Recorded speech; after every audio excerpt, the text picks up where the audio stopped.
O ambiente histórico. Vejamos agora o que se pode apurar da situação política da Índia à época em que se diz ter vivido Shakyamuni. As escrituras budistas e outros escritos falam dos 16 grandes reinos, aparentemente estados tribais que lutavam entre si pela supremacia. Entre eles, os mais importantes eram os estados de Magadha, Koshala, Vadi, Vatsa e Avanti. Além desses estados maiores, encontramos menção de várias tribos, tais como as dos Bagas, Bulis, Morias, Malas e os Kolias e Shakyas, já referidos acima. Desses grandes reinos, o de Koshala, governado pelo rei Pasenadi, e o de Magadha, sob o domínio do rei Bimbisara, eram os mais importantes.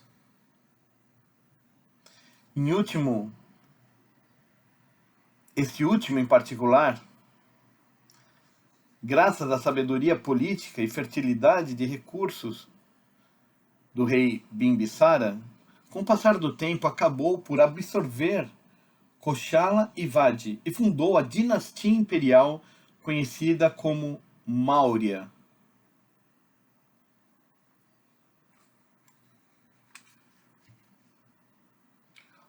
O terceiro governante dessa dinastia foi o famoso imperador Ashoka, que no século III a.C.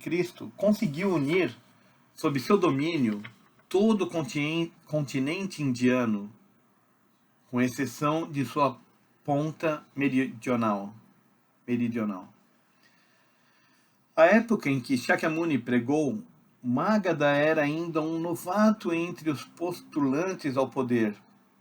Só depois da ascensão do rei Bimbisara ao trono é que o Estado se expandiu rapidamente, estendendo seu poder, a partir de sua base, pelo curso médio do Ganges, até controlar grande parte da região do atual Bihar, ao sul do mesmo rio.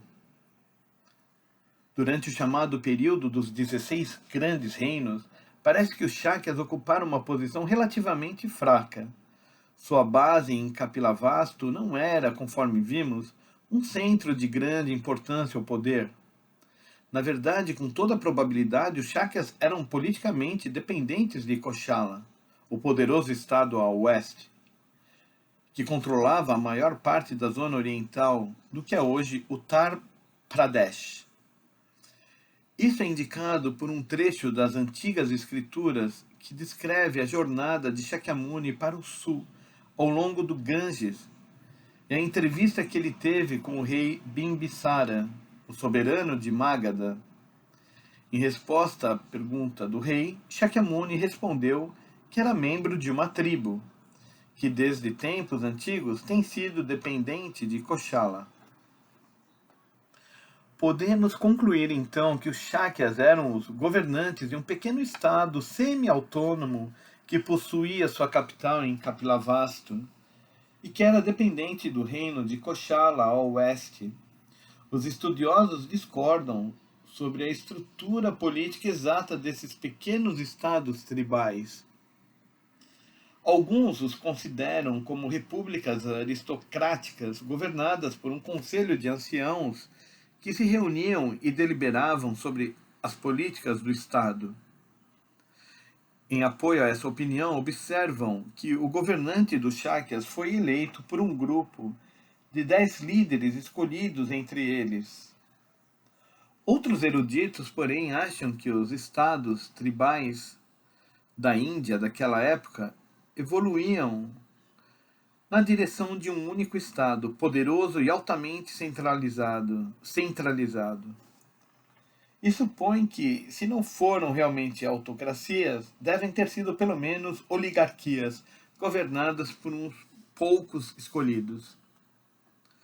Qualquer que tenha sido a estrutura política interna do Estado dos Shakyas, é certo que foi pequeno, fraco e quase inevitavelmente destinado a ser anexado por um ou outro dos grandes reinos que o cercavam por todos os lados. Shakyamuni era filho do governante desse pequeno estado tribal, cuja sina estava evidentemente declinando. Sobre seus ombros cairia algum dia a tarefa de guiar seu povo por um sombrio e precário futuro. Por essa mesma razão, eram indubitavelmente grandes as expectativas nele depositadas. O que ele mesmo pensava sobre sua posição e a possibilidade de se satisfazer essas expectativas teve, podemos ter certeza, uma influência muito importante sobre sua decisão posterior de renunciar à cidade de Kapilavastu e ao seu papel como herdeiro do trono para iniciar uma vida de austeridade religiosa.